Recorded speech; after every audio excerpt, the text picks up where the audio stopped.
मैं सी मिश्रा फ्रॉम महात्मा गांधी शिक्षण संस्थान दरभंगा। Good morning. वर्ग नवम, विषय हिंदी, पाठ्य पुस्तक कृतिका, भाग 1, पाठ इस जल प्रलय में, लेखक फणीश्वर नाथ रेणु, भाग 3। मैंने अपने आचार्य कवि मित्र से कहा, पहचान लीजिए, यही है वह आम आदमी जिसकी खोज हर साहित्यिक गोष्ठियों में रहती है। उसके वक्तव्य में दानापुर के बदले उत्तर बिहार अथवा कोई भी बाढ़ग्रस्त ग्रामीण क्षेत्र जोड़ दीजिए। शाम के 7:30 बज चुके और आकाशवाणी के पटना केंद्र से स्थानीय समाचार प्रसारित हो रहा था। पान की दुकानों के सामने खड़े लोग चुपचाप उत्कर्ण होकर सुन रहे थे। उत्कर्ण का अर्थ सुनने को उत्सुक।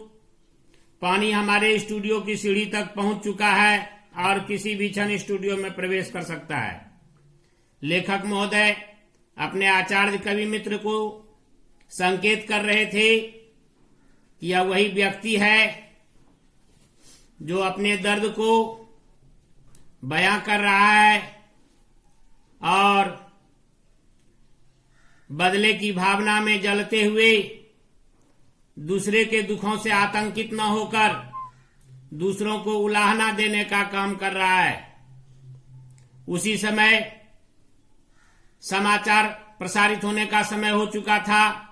कुछ लोग पानों की दुकान पर खड़े होकर समाचार सुनने को उत्सुक थे कि आकाशवाणी से समाचार प्रसारित होना प्रारंभ हो गया, कि वह पानी आकाशवाणी केंद्र के सीढ़ी तक प्रवेश कर चुका है। किसी भी क्षण स्टूडियो में वह प्रवेश कर जाएगा। समाचार दिल दहलाने वाला था। कलेजा धड़क उठा। मित्र के चेहरे पर भी आतंक की रेखाएं उभरी, किंतु हम तुरंत ही सहज हो गए, यानी चेहरा पर चेष्टा करके सहजता ले आए। चेष्टा का अर्थ कोशिश, क्योंकि हमारे चारों ओर कहीं कोई परेशान नजर नहीं आ रहा था। पानी देखकर लौटते हुए लोग आम दिनों की तरह हंस बोल रहे थे, बल्कि आज तनिक अधिक ही उत्साहित थे। हाँ, दुकानों में थोड़ी हड़बड़ी थी। नीचे के सामान ऊपर किए जा रहे थे। रिक्शा, टमटम, ट्रक और टेम्पो पर सामान लादे जा रहे थे। खरीद बिक्री बंद हो चुकी थी। पान वालों की बिक्री अचानक बढ़ गई थी। आसन्न संकट से कोई प्राणी आतंकित नहीं दिख रहा था। आसन्न का अर्थ करीब, पास आया हुआ। लेखक महोदय कहते हैं कि समाचार बाढ़ का सही में दिल दहलाने वाला था, लेकिन उनके आसपास जितने भी व्यक्ति थे, कोई आसन्न संकट से चिंतित नजर नहीं आ रहे थे। इसलिए लेखक महोदय ने कोशिश करके अपने चेहरे पर सहजता लाया और फिर बाजार की ओर जब नजर उठाए, आसन्न विपत्ति को देखकर लोगों में खरीद बिक्री की जोर थी। सभी सामान लाद कर भिन्न भिन्न गाड़ियों पर लेकर जा रहे थे। दुकानदार अपने नीचे से ऊपर के नीचे का सामान ऊपर उठा उठा कर रख रहा था ताकि वह बाढ़ में नष्ट न हो जाए। पान वाले के आदम कद आईने में, आदम कद का अर्थ आदमी के आकार प्रकार का, उतने लोगों के बीच हमारी ही सूरतें मुहर्रमी नजर आ रही थी। मुहर्रमी का अर्थ शोकाकुल, सूरत का अर्थ चेहरा। मुझे लगा अब हम यहाँ थोड़ी देर भी ठहरेंगे तो वहां खड़े लोग किसी भी क्षण ठठाकर हम पर हंस सकते थे। जरा इन बुजदिलों का हुलिया देखो। बुजदिल का अर्थ कायर, डरपोक। तो जब कोई आसन्न संकट आ जाए तो उस समय हमें धैर्य से काम लेना चाहिए, न कि धैर्य खो देना चाहिए। धैर्य खोने से विपत्ति और बड़ी हो जाती है। साहस के साथ काम लेने से विपत्ति छोटी हो जाती है, क्योंकि वहां ऐसी बातें चारों ओर से उछाली जा रही थी। एक बार डूब ही जाए। धनुषकोटि एक स्थान का नाम है।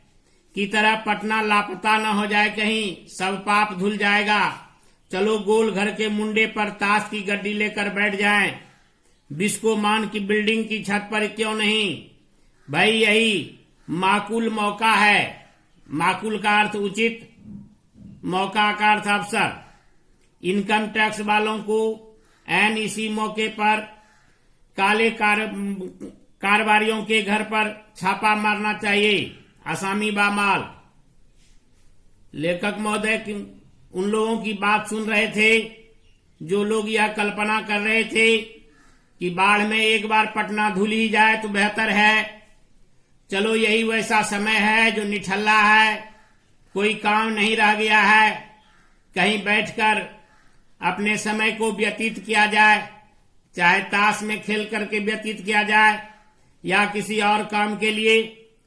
लोग नाना प्रकार की टिप्पणियां दे रहे थे, अपने अपने विचार व्यक्त कर रहे थे। राजेंद्र नगर चौराहे पर मैगजीन कॉर्नर की आखिरी सीढ़ियों पर पत्र पत्रिकाएं पूर्ववत बिछी हुई थी।